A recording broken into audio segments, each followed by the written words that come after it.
여기 계신 분들 어떻게 하면 잠을 잘 오느냐면 아침 6시에 일어나. 그래갖고 아침 기도해. 그리고 정성스럽게 이불 개고 세수, 머리도 다 드라이기 쓰지 말고 수건으로 다 말려 머리도. 그리고 밥 정성스럽고 해 먹고, 목욕탕도 가갖고 묵직이도 5단 있는 힘 땀 다 빼고, 그리고 발차기도 하고, 목욕탕 안에서 제일 좋은 거라는 거예요. 그리고 산책하고 미사 참여하고 성서 쓰고 정성스럽게 행동을 하세요. 설거지도 정성스럽게 하고. 그러면은 저녁 8시만 되면 자요. 여러분들이 하루 생활이 정성스럽지 않기 때문에 잠을 못 자는 거예요. 저는 요즘 지금 목도 지금 특강을 너무 많이 해갖고 목이 쉬었는데, 요즘 이렇게 어제도 대전 강의 갔다 와서 7시만 되니까 막 그러면 자는 거예요. 근데 아무것도 안 하고 그냥 가만히 움직이지 않으면요 밤에 잠이 안 오죠. 당연히 잠이 안 오죠. 그래서 정성스럽게 사는 게 중요한 거예요. 사실 우리 아버지께서 세상을 떠나셨어요. 우리 아버지는 평생 아버지 입에서 욕을 들어봤던 적이 없어요. 보통 누구 욕도 하고 정치인 욕도 하고 세상도 욕하는데 한 번도 욕하신 적이 없어요. 그리고 지금 요즘 아버지 생각을 이렇게 보면은 아버지한테 제일 놀라운 거는, 우리 아버지가 그냥 옛날에 연초제조창이라고 담배 회사 그냥 기능 공무원이셨어요. 그러니까 여유 있게 돈을 쓰실 기회가 없으셨죠. 근데 어렸을 때도 돈이 없어서 불편하다, 돈이 있었으면 좋겠다, 그런 말씀 하신 적이 없어요. 그냥 월급 봉투 딱 어머니한테 던지면은 집이 어떻게 됐든 아무 상관하지 않으시고, 당신 산에 다니시고, 정말로 신선같이 사셨어요.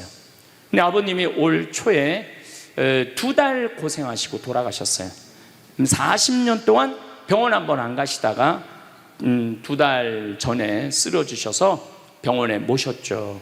병원에 모셨는데 내가 우리 형제들한테 그랬어요. 우리 아버지 평생 자식만을 위해서 살았다. 가족만을 위해서 살았다. 오로지 정말로 사랑하는 가족을 위해서 투신하신 분이다. 우리 아버지 간병인한테 맡기지 말자. 우리가 사형제니까 우리가 모시자. 그래서 누나가 제일 위니까 누나가 이틀, 큰형 이틀, 둘째 형 이틀. 난 이제 장가 안 갔으니까 나는 하루.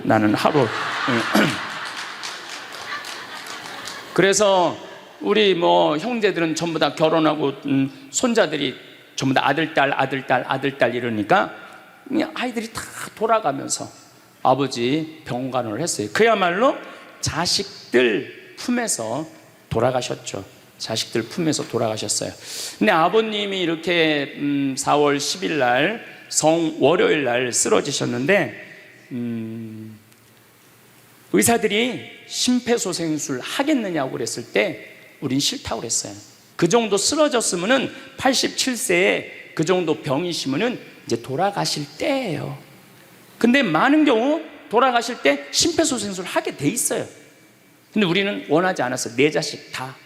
그리고 아버님이 이 골수염이라는 이 병을 앓으셨는데 좀 많이 아프신 병이에요, 마지막에. 그래서 내가 아버지 원도 한도 없이 놔드렸어요. 왜 죽기 전에 아프면서 죽어야 돼?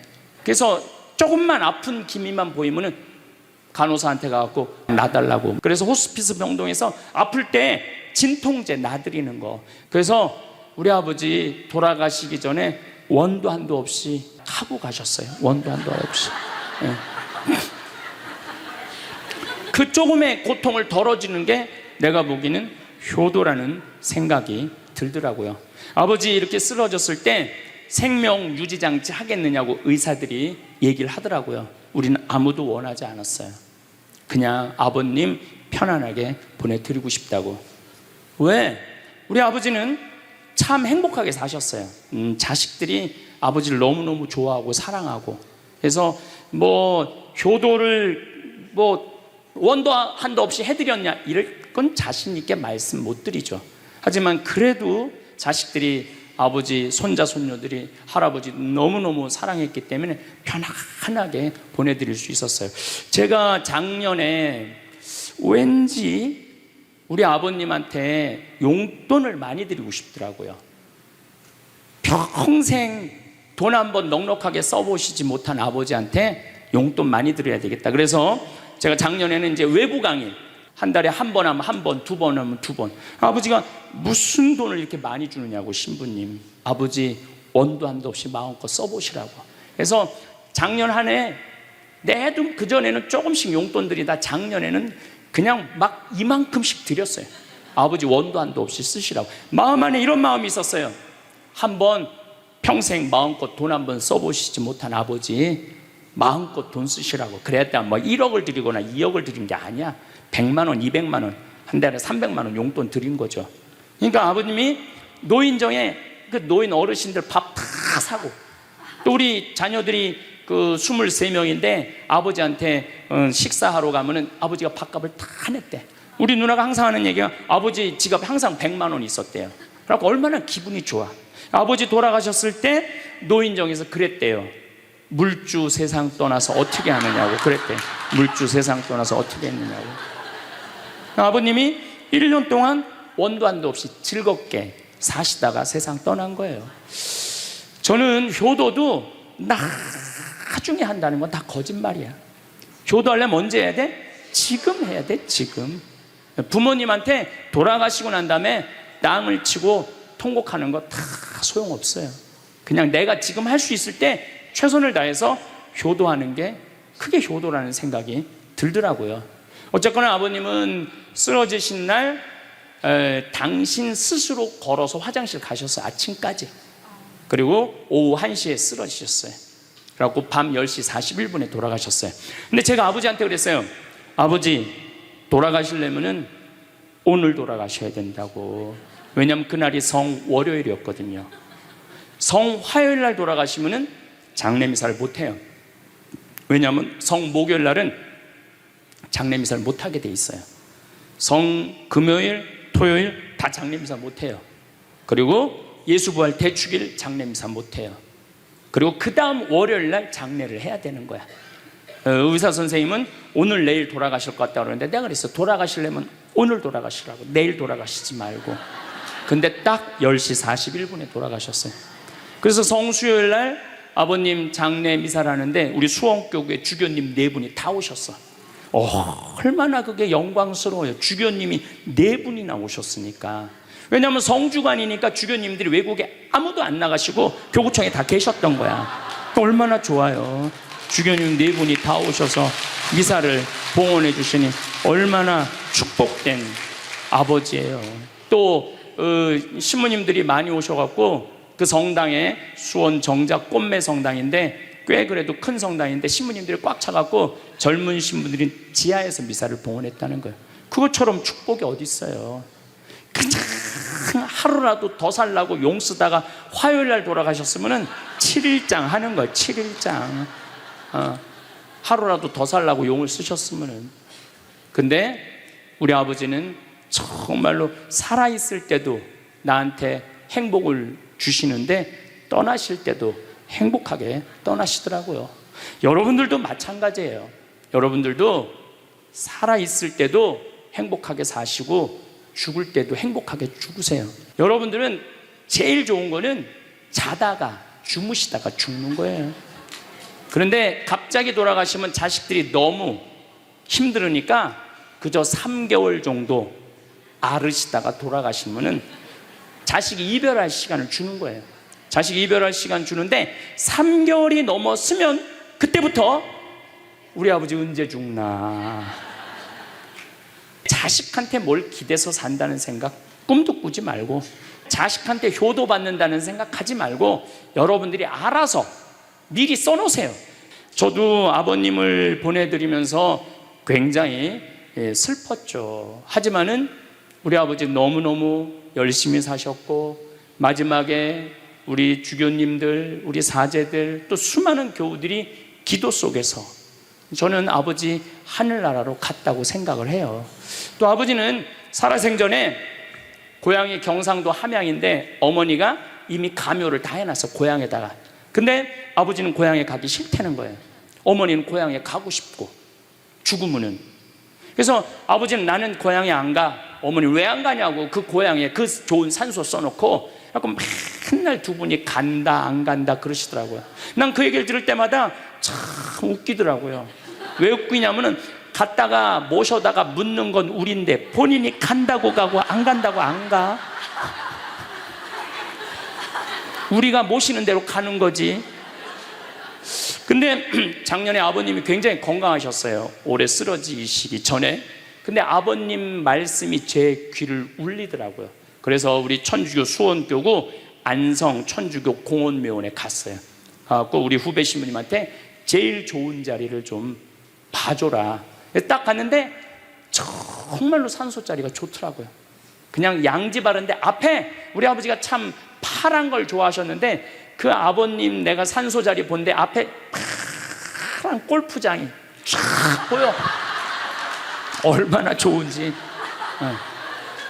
그래갖고 아무도 몰래, 우리 가족 아무도 몰래 내가 예약을 해놨어요. 그리고 아버님 돌아가셨을 때 안성 천주교 공원묘 모셨죠. 아버님이 왜 고향에 가기 싫어하셨느냐면은 우리 큰할아버지, 둘째 할아버지가, 셋째 할아버지까지 있었는데 큰할아버지가 딸만 6을 낳았어요. 둘째 할아버지는 아들을 3을 낳았는데 둘째 할아버지 첫째 아들이 우리 아버지야. 근데 1930년, 우리 아버지가 30년생이시니까 87세니까 그때는요, 장손집에 아들이 없으면 8살 이전에 큰아버지 집에 가서 양자로 자라야 돼. 아버지는 그랬던 거예요.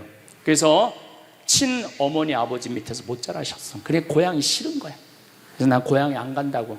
근데 제 생각에는 그 아버님의 마음을 헤아려 주는 게 난 예의라는 생각이 들더라고요. 그래서 아버님 원하는 대로 안성에 모셨는데 얼마나 좋은지 몰라요. 어제도 갔다 왔어요. 그냥 오며 가며 가는 길에, 강의 가는 길에 한번 가서 뵙고, 우리 아버님 마지막까지 담배를 피셨어요.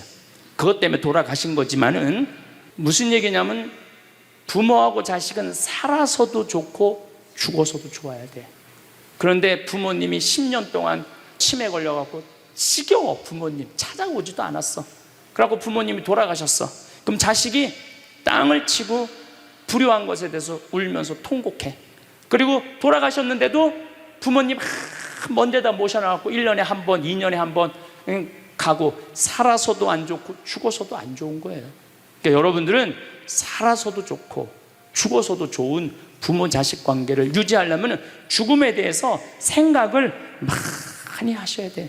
근데 이제 아버님 돌아가셨는데 딱 화요일 하루 장례를 했는데 조문객들이 얼마나 많이 왔는지 밥을 7번을 했대요. 보통 장례 밥 1번 한대. 근데 밥을 7번 했대. 우리 형님 둘도 나만 활동을 많이 하는 게 아니라 형님 둘도 어마어마하게 친구가 많더라고 보니까. 우리 누님도 그렇고. 그러니까 그냥 1000명 이상이 조문객이 왔으니까 조의금도 굉장히 많이 들어왔다는 얘기죠. 조의금도. 근데 내가 그 조의금을 싹 모아서 평창으로 갖고 왔어요. 우리 형제들은 조의금을 구경도 못했어요. 제가 왜 그걸 싹 모아서 갖고 왔느냐 하면은 내가 본당 신부 때 장례식장에 교우들 초상 남은 가면은 상주가 안 나와. 왜 안 나오냐 그랬더니 저기 지금 방에 들어가고 조의금 갖고 싸운다는 거야. 네가 더 가질 거냐 내가 더 가질 거냐. 어쨌거나 하여튼 아버님 그 조의금을 싹 갖고 왔어요. 평창에. 그래갖고 내가 우리 형제들한테 얘기했어요. 아버님 돌아가신 조의금은 어린아이를 위해서 쓸 거고 어머님이 돌아가신 조의금은 노인분들을 위해서 쓸 거다. 그래서 이번에 잠비아에 어린이 고아원 짓는데 아버님 조의금 보냈어요. 또 빈센트 병원에서 이번에 20명을 수술을 해줬는데 그중에 2명 아버님 조의금으로 또 수술도 해주고, 아직도 많이 남아있어. 아직도. 이제는 여러분들 떠날 때 자식한테 주고 떠나지 마세요. 세상에 주고 떠나세요. 어떤 세상에? 어렵고 힘들고 고통받는 사람들한테 주고 떠나세요. 그리고 미국이나 유럽은 보통 할머니들이 다 나 조의금 어디다 보내라, 어느 수도원에 보내라, 어느 고아원에 보내라, 어느 장애시설에 보내라, 다 그런다는 거예요. 그래서 하여튼 우리 형제들은 조의금 구경도 못했어. 대신 내가 우리 형제들한테 보내준 선물이 있어요. 조의금 명단은 다 보내줬어. 타이프 쳐갖고. 갚아야 될 거 아니야. 갚아야 될 거 아니야. 그 엘리자베스 퀴를러 로스라는 호스피스, 유명한 시카고 대학의 호스피스 박사가 있어요. 이분은 2,500명 죽었다 살아난 사람들, 죽었다 살아난 사람들 여러분들 많은 거 아시죠? 왜 죽었다 살아난 사람들이 많아요? 심폐소생술 때문에. 의술이 좋아갖고 죽었다 다시 살아난 사람들 2,500명을 조사를 해봤어. 근데 죽었다 살아난 사람들의 경험, 하늘나라에 대한 경험을 얘기를 들어보니까 너무 평온하고 너무 행복하다는 거예요. 그리고 죽으면은 바로 몸에 빠져나가서 자기를 본대요. 자기를. 그래갖고 여러분들 죽은 사람들 그 주위에서 이 친지들이 하는 말이 다 들린대. 그 몇 분 동안, 하늘나라 올라가기 전에 몇 분 동안은. 그러니까 절대 죽은 사람한테 그렇게 살더니 참 잘 죽었다 그런 소리 하면 안 된다는 거예요. 끝까지 좋은 소리를 해야 된다는 거예요. 사랑한다, 고맙다, 하느님 품으로 가라, 예수님, 마리아, 요셉한테 가라, 정말로 기도해 줄 테니까, 이렇게 말해야지. 그렇게 우리를 괴롭히더니 이렇게 죽는다고, 정말로 지옥에 갈 사람이라고 이렇게 말하면은 다 영원히 듣는다는 거예요. 그리고 죽었다 살아난 사람들의 아주 기가 막힌 얘기는, 안 못 보는 사람은 죽으면 다 보인다는 거예요. 눈이 다 보인다는 거예요. 그게 그냥 하는 게 아니라 다시 살아 돌아와서 아무것도 못 봐. 근데 의사가 무슨 반지를 어떻게 꼈고, 이 병원이 어떻게 생겼고, 누가 어느 자리에 있습니까? 다 아는 거야. 죽었다가 죽으면은 눈이 보이는 거야. 다리 없는 사람은 자기 다리가 있다는 거예요. 듣지 못하는 사람은 듣고, 아픈 사람은 아픈 부위가 다 없어진다는 거야. 그러니까 여러분들 지금 살아있으면서 몸에 허리도, 아까 할아버지 한 분 안수해달라고 그래갖고 허리가 막 이렇게 구부러진 사람 죽으면 딱 펴진다는 얘기예요. 그러니까 완전히 사도 바오로의 말씀처럼 새로운 모습으로 변하는 거야. 죽으면 끝이 아니야. 하느님께로 가는 여행의 시작이에요. 그러니까 죽는 거를 막 그냥 밀어내시지 마세요. 한 70년, 80년 살았으면 살 만큼 살지 않았어? 그렇죠? 뭐하러 200년을 살아? 뭐하러 300년을 살아? 또 200년, 300년 사는 것도 좋아요. 그런데 정말로 감동 속에서, 행복 속에서, 사랑 속에서 200년, 300년을 살면 좋지. 근데 여러분들 한 200살 되면 여러분들하고 놀아줄 사람이 몇 명이나 될 것 같아? 200살 단 사람하고. 그 외로움 속에서 사는 거예요. 그래서 자연의 순리를 따르고 사는 게 가장 좋은 거예요. 자연의 순리를. 그래서 사는 만큼 살다가 떠날 때 이제 누구한테 간다고 생각하면 돼? 하느님 아버지한테로 간다고 생각하면 돼. 그래서 죽는 게 결코 나쁜 게 아니에요. 되게 죽은 사람들의 경험을 들어보면은, 내가 이 퀴블러 로스라는 이분 책을 요즘 계속 읽고 있는데, 기가 막힌 거는 딸이 죽었어. 근데 다시 살아났어. 근데 이 딸이 아빠 엄마한테 얘기하는 거, 엄마 아빠 내가 죽었는데 오빠가 나를 너무 행복하게 기다리고 있어. 그래서 그 오빠랑 놀았는데 너무너무 행복했어. 근데 이 엄마 아빠는 너무너무 놀란 거예요. 왜 놀랐느냐 하면은, 이 아이가 태어나기 전에 오빠가 죽어갖고 단 한 번도 오빠 얘기를 한 적이 없거든. 근데 죽어서 그 오빠가 기다리고 있는 거예요. 그러니까 이 기가 막힌 노릇 아니에요. 또 이런 경우도 있었다고 그래요. 어떤 경우가 있었느냐면은, 교통사고 났어. 여동생, 오빠, 아빠가 했는데 오빠하고 아빠는 죽은 거야. 그 여동생은 다 기절한 상태에서 죽었는지 안 죽었는지 확인할 길이 없잖아요. 근데 다시 죽었다고 생각하고 병원에 가서 살아났어. 근데 이 여동생이, 엄마 너무 슬퍼하지 마. 하늘나라에서 오빠하고 아빠가 날 기다리고 있어. 너무 행복해. 근데 얘는 오빠하고 아빠가 죽었는지 모르는 상태, 혼수 상태인데 그걸 아는 거예요. 근데 여기 특징 중에 하나는 죽어서는 살아있는 사람은 절대 못 본대요. 죽은 사람만 본다는 거예요. 죽은 사람만 하늘나라 가서 본다는 거예요. 그래서 여러분들도 세상 떠나면은 하느님 기다리고 있고 너무 행복한 나라로 가는 거예요. 그 번데기가 이 알을 까고 자기 껍데기를 까고 나비가 되는 것처럼 지금보다도 훨씬 아름다운 세상으로 가는 게 죽음이에요. 이제 21세기는 안 죽는다고 100살을 사니 200살을 사느니 좋은 게 아니에요. 100살, 200살 동안 불면증, 우울증, 미움, 분노, 외로움, 심심함으로 사는 것보다 그냥 한 70, 87세까지 살다가 죽어갖고 행복하게 먼저 떠난 사람들하고 하느님 품에서 행복하게 사는 게 좋죠. 그래서 여러분들 이제 행복하게 살다가 행복하게 떠나셔야 돼. 그리고 제가 늘 말씀드리지만 나중에 행복하지 마세요. 언제 행복해? 지금 행복하세요. 지금. 나중에 돈 쓰지 말고 언제 써? 지금 쓰세요. 지금. 그리고 여기 있는 분들 지금 얼굴을 보니까 돈 쓸 수 있는 마지막 얼굴들이 많다니까. 마지막 얼굴들이 많아. 그리고 우리나라는 이제 드디어 3만 달러를 넘어서요. 선진국 대열에 들어서요. 선진국에 들었으면은 어르신들, 노인분들 연금 지금 20만 원에서 60만 원, 70만 원으로 다 올라가요. 그러니까 돈 없는 거 걱정하지 마세요. 여러분들이 엉뚱한 사기에만 안 당하면은 먹고 사는데 아무 지장 없어. 욕심만 안 부리면은 충분히 행복하게 살 수 있어. 그리고 이렇게 강의 따라다니면서 배우는 여러분들, 진리를 목말라 하는 여러분들은 앞으로 행복하게 사실 수 있으세요. 예.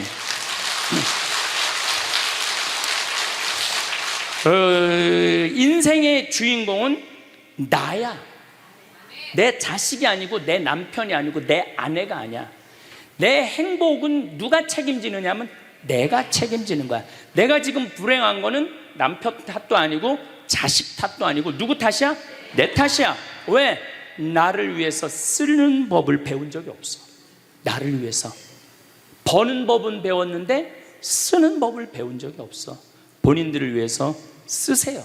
자, 1960년대 70년대는 열심히 살아야 돼. 너 정말로 아끼고 살아야 돼. 가난했을 때 얘기예요. 이제 3만 달러가 넘었을 때는 이제는 재밌게 살고 행복하게 살고 의미 있게 살고 나누고 살아야 돼. 언어가 이제는 바뀌어야 돼. 여러분들, 저는 우리 지금 대한민국이 이 변화, 제가 변화의 도전이라는 주제로 강의를 하지만 이 변화되는 세상에 생각을 바꿔야 돼요. 이제 지금 기업의 0.3%가 우리나라 총 이익의 50%를 갖고 있대요. 그러면 그 0.3% 되는 대기업가들이 다 가난한 사람을 위해서, 나라를 위해서 세금을 내놔야 돼요. 이 시대는 이제 로봇가 자리 다 뺏어가고 사이버 인간이 다 뺏어가고 우리는 어떻게 살아, 인간은? 그래서 이 정치가 중요한 거예요. 21세기는. 제가 지금 변화의 도전이라는 주제로 강의를 하고 있습니다. 지금은 4차 산업혁명 시대에 들어서고 있다고 그래요. 4차 산업이라는 건 뭐냐면은 인공지능, 로봇, DNA 조작, 이런 이 완전히 새로운 세상이 펼쳐지고 있죠. 지금 1940년도에 태어나신 분들, 1940년대 40년에서 49년 사이에 태어나신 분들 손 들어보세요. 이분들이 제일 복잡한 세상 속에서 살아가는 거예요. 이게 너무 세상이 변하는 걸 다 노리고 살아가는 분들이 지금 1940년서부터 50년, 1950년, 60년에 태어난 분들이 2차 산업, 3차 산업, 심지어 4차 산업 시대까지 살고 있는 거예요. 1941년에 미국하고 일본하고 한 전쟁, 그 태평양 전쟁 속에서 태어나갖고 고생이란 고생은 다 한 분들이 지금 70대예요. 그 전쟁 끝나고 좀 나은 줄 알았더니 6.25가 또 터졌네. 그래갖고 또 피난 가고 또 일사후퇴 겪으면서 고통 겪고, 전쟁 끝나고 난 다음에는 우리나라가 아프리카에 있는 웬만한 나라들보다 못 살았어요. 아프리카에 있는 웬만한 나라보다 못 살았어. 전쟁 끝나고 난 다음에 정말로 허리띠 졸라 매가면서 잘 살아보자고, 우리도 한번 잘 살아보자고, 그래갖고 너무 가난한 나라에서 올해 우리가 3만 달러를 넘었을 거라고 그래요. 3만 달러를 넘었으면은 드디어 선진국에 들어서는 거예요. 가장 가난한 나라에서 선진국까지 변화를 여러분들은 경험하고 계신 거예요. 그러니까 여러분들은 너무나 혼란스러운 세상 속에서 이날 이때까지 헤쳐나오고 계신 거예요. 근데 문제는 이제 2020년부터 펼쳐질 4차 산업 시대, 이것까지 살아야 되니까 얼마나 복잡해. 이것까지 살아야 되니까 그냥 중간에 살다가 죽으면은 이 꼴 저 꼴 안 보고 그냥 좋은데, 아니 안 죽으면서 지금 70대 후반 되신 분들 앞으로 보통 20년 정도 더 사실 거예요. 70년대 후반 되신 분들. 근데 60대 되신 분들은 120살까지 거의 살 거예요. 지금 60대 되신 분들은. 그리고 60대들은 200살까지 살 거예요. 200살까지. 60대들은 그 이야기를 제가 오늘 하려고 그러는 거예요. 자, 제가 한 10년 전에 평화방송에 이런 강의를 했었어요. 아마 또 평화방송에서 계속 틀어주니까 그 내용이 나올 거예요. 10년 전에 한 얘기예요. 앞으로 2020년이 되기 시작하면은 인간은 세 종류로 나눠질 것이다. DNA 조작 인간. 이제 DNA를 조작할 수가 있어요.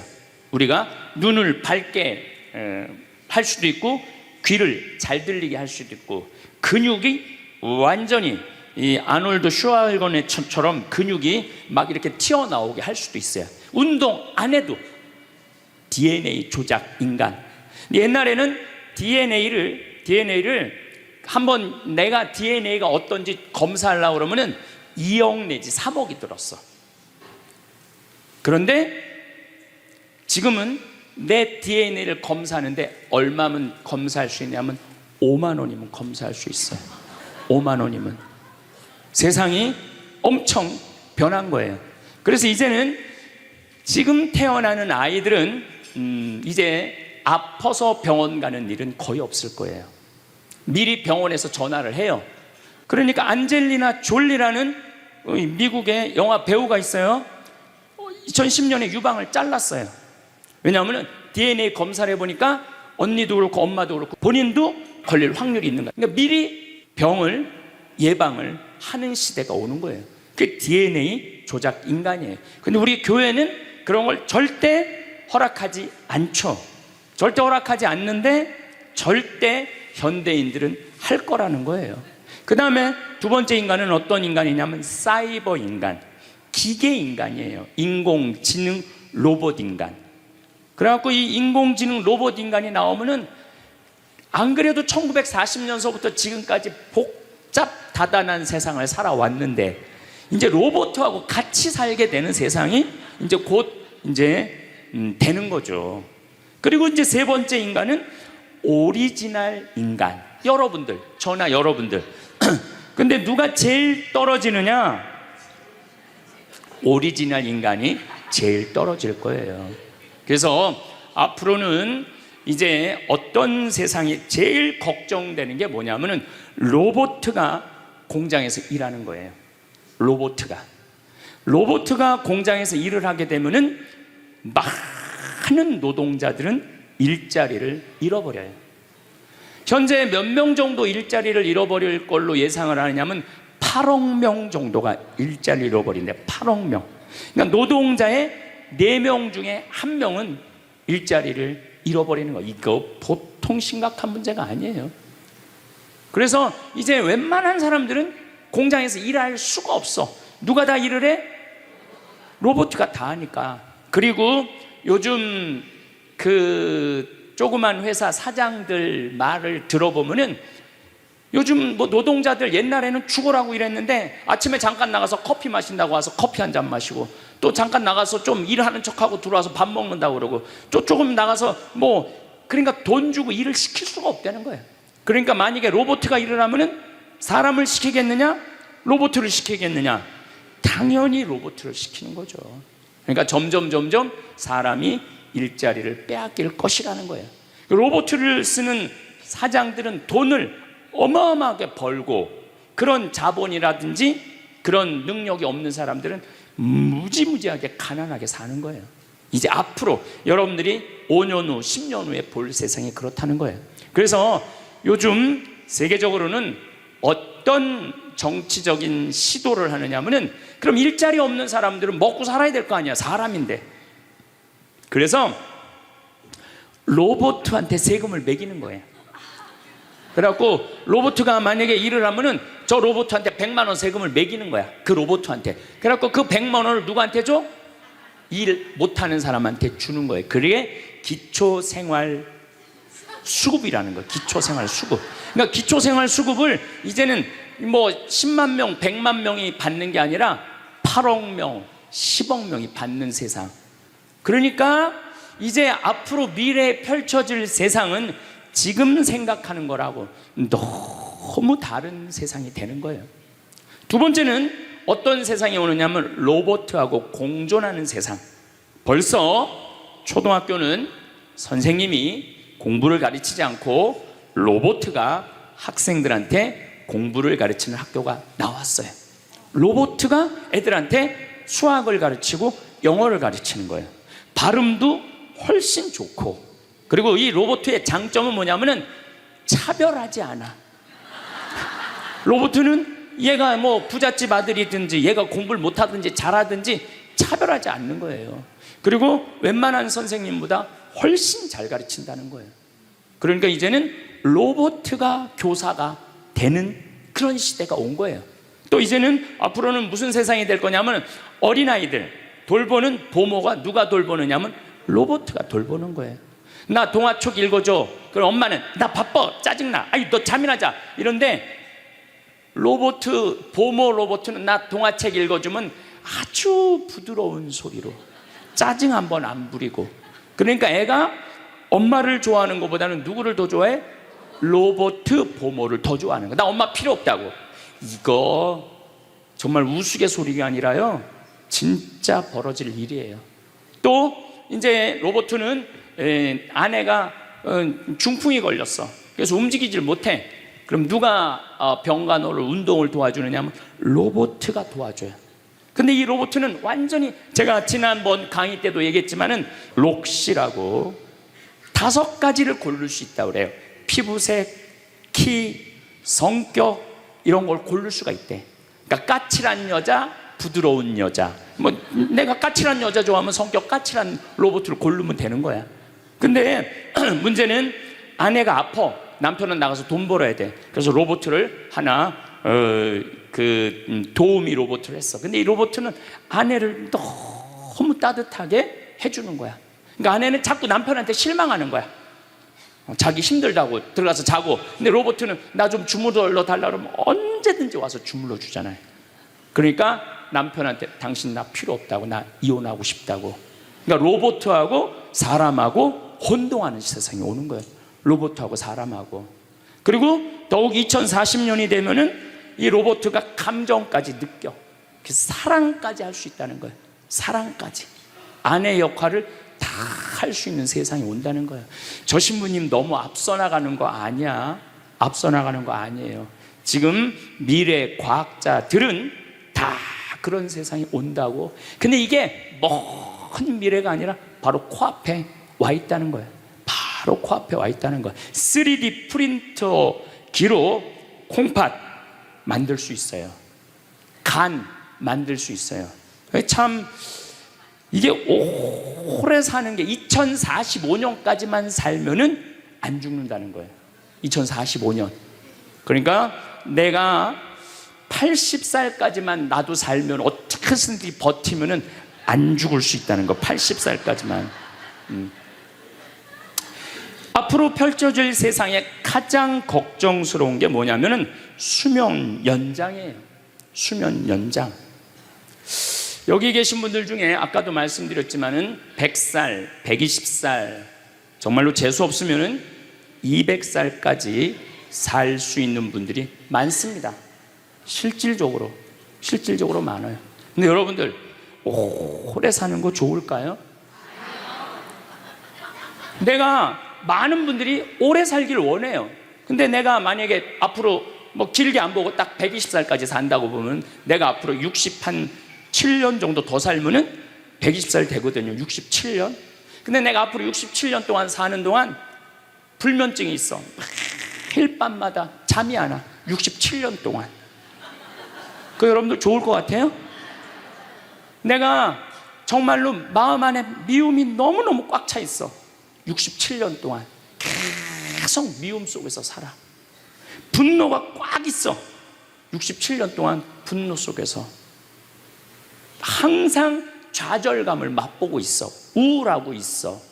내가 우울해. 또 좋으래. 어떨 땐 좋을 땐 너무 좋고 싫을 땐 너무 싫고 그렇게 막 업 앤 다운, 업 앤 다운 그러면서 앞으로 50년, 60년 사는 거 좋아요? 내가 앞으로 60년 동안 살면서 매일매일 감동하고 매일매일 행복하고 매일매일 감사하고 매일매일 사랑한다면은 앞으로 60년 사는 거 괜찮겠죠. 그런데 60년 내내 잠도 못 자고 미움 속에서 자식들 원망 속에서 외로움 속에서 배신 속에서 불행 속에서 오래 사는 거 좋아요? 적당한 나이에 죽는 거 내가 보기엔 그 축복이에요.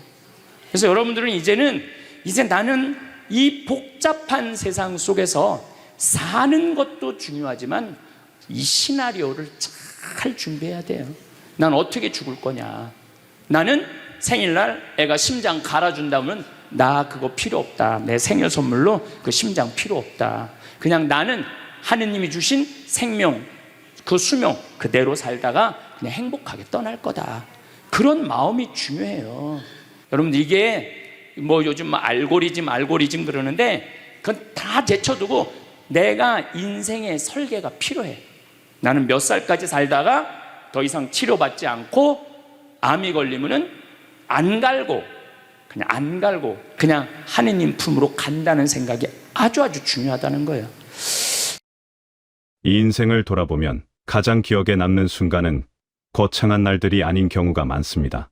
특별한 여행이나 화려한 행사보다 이른 아침 따뜻한 햇살이 창문으로 들어오던 그 고요한 순간, 오랜 지인과 나란히 앉아 아무 말 없이도 편안했던 오후, 저녁 무렵, 하늘이 유난히 붉게 물들었던 어느 날의 풍경 같은 것들이 마음속에 오래 남습니다.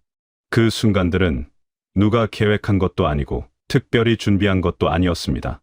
그저 평범한 하루 안에 조용히 자리하고 있었을 뿐입니다. 그럼에도 불구하고 그 기억들은 선명하게 남아있고 떠올릴 때마다 가슴 한편이 따뜻해지는 느낌을 줍니다. 삶이란 그런 것인지도 모릅니다. 특별하게 만들려 애쓰지 않아도 평범한 날 안에 이미 충분히 아름다운 것들이 깃들어 있습니다. 사람들은 종종 좋은 일이 생기면 행복해질 것이라고 생각합니다. 원하는 무언가를 이루고 나면, 어떤 큰 변화가 찾아오면 그때부터 진짜 삶이 시작될 것이라고 기대합니다. 하지만 막상 그 순간이 와도 행복은 생각만큼 오래 머물지 않습니다. 기대했던 것보다 감동이 짧고 이내 또 다른 무언가를 기다리는 자신을 발견하게 됩니다. 이것은 어느 한 사람만의 이야기가 아닙니다. 인간이라면 누구나 겪는 삶의 자연스러운 흐름입니다. 사람의 마음은 무언가를 이루고 나면 금세 그것에 익숙해지고 또 다른 것을 향해 시선을 돌립니다. 그래서 행복을 미래의 어느 특별한 순간에만 기대어 놓으면 그 행복은 언제나 조금씩 앞서 달아나는 것처럼 느껴지게 됩니다. 지금 이 순간을 충분히 누리지 못한 채 늘 다음을 향해 달려가는 삶이 되어버리는 것입니다. 그렇다면 행복은 어디에 있는 것일까요? 삶의 만족은 어디에서 오는 것일까요? 많은 것을 경험하고 깊이 살아온 분들이 공통적으로 깨닫는 것이 있습니다. 행복은 특별한 날에 있는 것이 아니라 평범한 하루를 어떻게 보내느냐에 달려 있다는 사실입니다. 이 인생의 대부분은 결국 평범한 하루하루로 이루어져 있습니다. 화려하고 특별한 날은 1년 중에서도 손에 꼽을 만큼 적습니다. 그 나머지 수백 개의 날들이 쌓여 삶의 모양을 만들고 삶의 분위기를 결정합니다. 그 평범한 날들을 어떻게 채우고 어떤 마음으로 맞이하느냐가 결국 한 사람의 삶 전체를 만들어 갑니다. 같은 하루를 살아도 사람마다 느끼는 것이 다릅니다. 어떤 분은 똑같은 아침을 맞이하면서도 몸이 건강하게 눈을 떴다는 것 자체에 감사함을 느낍니다. 창밖의 하늘을 바라보며 오늘 하루도 살아있음을 기쁘게 받아들입니다. 반면 어떤 분은 아침부터 무거운 마음으로 일어나 별다른 이유 없이 하루가 피곤하고 무겁게 느껴지기도 합니다. 이 차이는 처한 환경의 차이가 아닌 경우가 많습니다. 같은 집, 같은 조건, 비슷한 하루인데도 느끼는 것이 전혀 다릅니다. 그 차이는 바로 하루를 대하는 태도에서 비롯됩니다. 태도는 거울과 같아서 우리가 하루를 어떻게 바라보느냐에 따라 하루도 그대로 우리에게 되돌아옵니다. 하루를 귀하게 여기는 사람에게는 하루도 귀하게 반응하고 하루를 무겁게 짊어지는 사람에게는 하루도 무겁게 내려앉습니다. 태도는 하늘에서 뚝 떨어지는 것이 아닙니다. 태도는 습관에서 옵니다. 그리고 습관은 생각보다 훨씬 조용하게 그러나 아주 깊게 삶의 분위기를 만들어 갑니다. 사람들은 흔히 인생을 바꾸려면 무언가 거대한 결심이 필요하다고 생각합니다. 완전히 새로운 계획, 커다란 변화, 특별한 계기가 있어야만 삶이 달라질 것이라고 여깁니다. 하지만 실제로 삶을 바꾸는 것은 그런 거창한 결심이 아닌 경우가 훨씬 많습니다. 매일 아침 일정한 시간에 일어나는 것, 짧게라도 몸을 움직이는 것, 하루 한 번 바깥 공기를 마시는 것, 주변을 조금씩 정리하는 것처럼 아주 작고 사소한 행동들이 쌓여서 삶의 방향을 만들어 갑니다. 이 작은 행동들은 처음에는 별것 아닌 것처럼 보입니다. 하지만 그것이 꾸준히 이어질 때 그 사람의 하루는 조금씩 단단해지고 그 단단함이 삶 전체를 받쳐주는 기둥이 됩니다. 작은 습관이 왜 그렇게 큰 힘을 가질까요? 그것은 습관이 반복되기 때문입니다. 한 번의 대단한 행동보다 매일 조금씩 이어지는 행동이 삶에 훨씬 깊은 흔적을 남깁니다. 몸이 기억하고 마음이 익숙해지고 어느 순간 그 작은 행동 없이는 하루가 어색하게 느껴지기 시작합니다. 그 지점에 이르면 변화는 이미 시작된 것입니다. 거창한 결심 없이도 큰 의지를 쥐어짜지 않아도 몸에 밴 좋은 습관이 자연스럽게 하루를 이끌어줍니다. 물이 바위를 뚫는 것은 물의 힘이 강해서가 아니라 끊임없이 흐르기 때문이라고 합니다. 작은 습관도 그와 같습니다. 매일 조금씩 꾸준히 이어지는 것이 결국 삶의 단단한 변화를 만들어냅니다. 하루를 정성껏 산다는 것은 무언가 대단한 일을 해야 한다는 뜻이 아닙니다. 정성이란 특별한 능력이 있어야만 발휘할 수 있는 것이 아닙니다. 정성이란 지금 하고 있는 일에 마음을 담는 것입니다.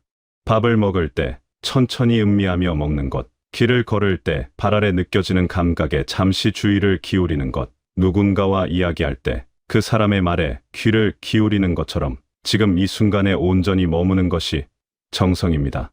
그렇게 정성을 들이는 사람은 같은 하루를 살아도 전혀 다른 밀도의 시간을 경험하게 됩니다. 마음이 담긴 하루와 그렇지 않은 하루는 겉으로 보기에 똑같아 보여도 그 안에 담긴 무게가 완전히 다릅니다. 정성 있게 보낸 하루는 저녁이 되었을 때 마음에 묵직한 충만함을 남겨줍니다. 반면 마음 없이 흘려보낸 하루는 아무리 많은 시간이 지나도 마음속에 공허한 자리를 남깁니다. 정성을 들이는 삶은 주변의 것들을 다시 보이게 합니다. 우리가 무심코 지나쳐 버리는 것들 속에 얼마나 많은 것이 담겨 있는지 모릅니다. 따뜻하게 데워진 당 안의 온기, 소담하게 차려진 한 끼 밥상, 오랫동안 알고 지낸 이와 나누는 편안한 안부 인사, 바람이 잦아든 맑은 하늘 아래 잠시 멈춰 서서 느끼는 고요함. 이런 것들은 굳이 돈이 필요하지 않고 특별한 능력도 필요하지 않습니다. 다만 알아챌 수 있는 마음, 감사할 수 있는 눈이 있으면 됩니다. 그 마음과 눈을 갖추는 것이 행복한 하루를 만드는 가장 근본적인 방법입니다. 그리고 그 마음은 연습을 통해 키울 수 있습니다. 오늘 하루 좋았던 것 한 가지를 떠올려 보는 것만으로도 마음은 조금씩 감사함에 익숙해져 갑니다.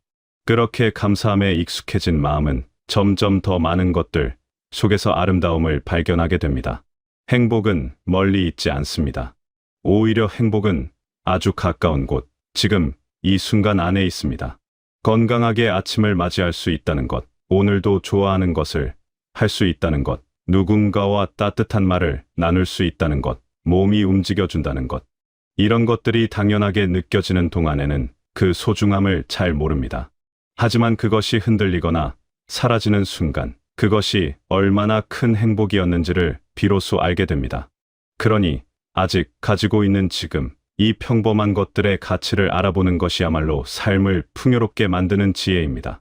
행복을 먼 곳에서 찾아 헤매는 사람은 정작 발밑에 있는 행복을 밟고 지나가는 경우가 많습니다.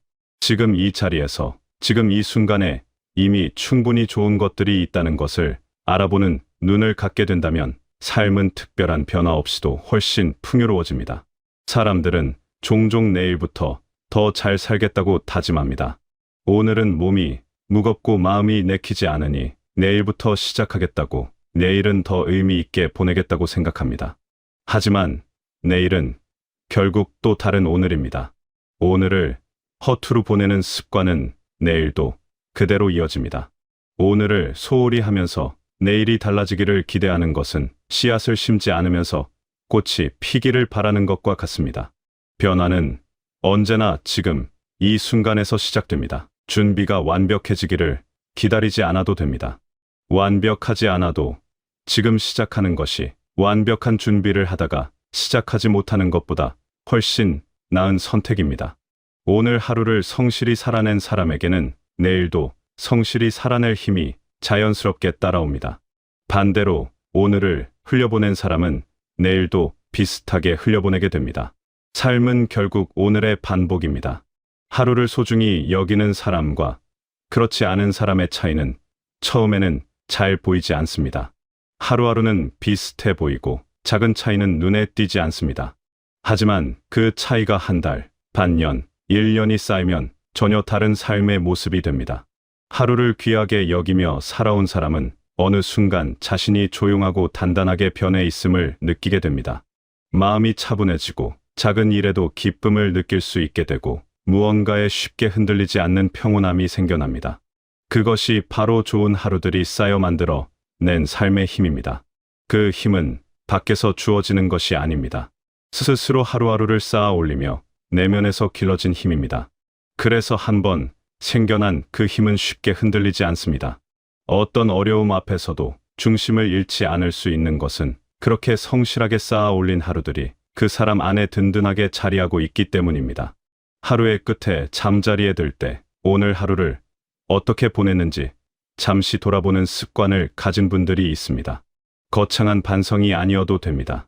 오늘 하루 중 기억에 남는 장면 하나, 감사했던 순간 하나를 마음속으로 떠올려 보는 것만으로도 충분합니다. 그렇게 하루를 마무리하는 사람은 하루를 그냥 흘려보내지 않습니다. 오늘 하루의 의미를 스스로 되새기고 그 하루를 온전히 자신의 것으로 받아들이게 됩니다. 그런 마음으로 하루를 마감하는 사람은 다음 날 아침, 어제보다 조금 더 나은 하루를 맞이할 준비가 되어 있습니다. 하루의 마무리가 다음 하루의 시작을 만들어 주기 때문입니다. 결국 좋은 인생은 거창한 한 방이 아니라 좋은 하루가 차곡차곡 모여 만들어지는 것입니다. 하루하루를 충실하게 살아온 사람이 뒤를 돌아보면 그 자리에 아름다운 삶이 쌓여 있습니다. 특별히 무언가를 이루지 않았어도, 남들보다 많은 것을 갖지 않았어도 매일을 정성껏 살아온 사람의 삶에는 분명한 빛이 있습니다. 그 빛은 화려하지 않지만 은은하고 오래갑니다. 그것이 진짜 좋은 삶의 모습입니다. 남들 눈에 대단하게 보이는 삶이 아니라 스스로가 충실하다고 느끼는 삶, 하루의 끝에 작은 만족을 느낄 수 있는 삶. 그런 삶이야말로 가장 풍요로운 삶입니다. 미래에 대한 걱정이 앞서는 날도 있습니다. 앞으로의 일들이 불안하게 느껴지고 잘 될 수 있을지 자신이 없어질 때도 있습니다. 그럴 때일수록 시선을 멀리 두지 말고 지금 이 하루로 가져오는 것이 도움이 됩니다. 미래를 가장 잘 준비하는 방법은 오늘 해야 할 일을 오늘 하는 것입니다. 오늘 만나는 사람에게 진심을 다하는 것, 오늘의 작은 기쁨을 놓치지 않는 것, 오늘 할 수 있는 것에 최선을 기울이는 것. 그렇게 오늘을 충실히 살아낸 사람은 자연스럽게 좋은 내일을 향해 나아가고 있는 것입니다. 불안은 대부분 아직 오지 않은 일에 대한 두려움에서 옵니다. 하지만 지금 이 순간에 충실한 사람은 불안에 마음을 빼앗기지 않습니다. 지금 할 수 있는 것에 집중하는 것이 불안을 다스리는 가장 좋은 방법이기도 합니다. 이 인생을 바꾸는 특별한 비결은 멀리 있지 않습니다. 오늘 하루를 조금 더 귀하게 여기는 것, 지금 하고 있는 일에 마음을 조금 더 담는 것, 이미 가지고 있는 것들에 감사하는 마음을 갖는 것. 이 단순한 것들이 쌓이고 이어질 때 삶은 조용하지만 분명하게 달라집니다. 화려하지 않아도 되고 남들에게 보여주지 않아도 됩니다. 여러분 각자의 하루를 여러분만의 방식으로 정성껏 살아가는 것으로 충분합니다. 누구와 비교할 필요도 없습니다. 어제의 나보다 오늘의 내가 조금 더 충실했다면 그것으로 이미 충분히 잘 살아가고 있는 것입니다. 오늘도 하루를 살아내신 여러분께 따뜻한 마음을 전합니다. 특별하지 않은 것처럼 보이는 오늘 하루도 사실은 다시 오지 않을 소중한 날입니다. 그 하루를 살아낸 것만으로도 여러분은 이미 충분히 잘하고 계십니다. 지치고 힘든 날도 있고 아무것도 하지 못한 것 같은 날도 있겠지만 그럼에도 오늘 하루를 버티고 이어온 여러분의 하루하루가 모여 지금 이 순간에 여러분을 만들었습니다. 그 사실만으로도 여러분의 오늘은 충분히 의미가 있습니다. 너무 완벽하게 살려 하지 않아도 됩니다. 완벽하지 않아도, 때로는 지쳐도, 그래도 오늘 하루를 살아냈다는 것 자체가 이미 대단한 일입니다. 앞으로의 하루도 너무 멀리 보지 마시고 지금 이 순간을 조금 더 따뜻하게, 조금 더 정성스럽게 살아가시는 여러분이 되시길 바라겠습니다.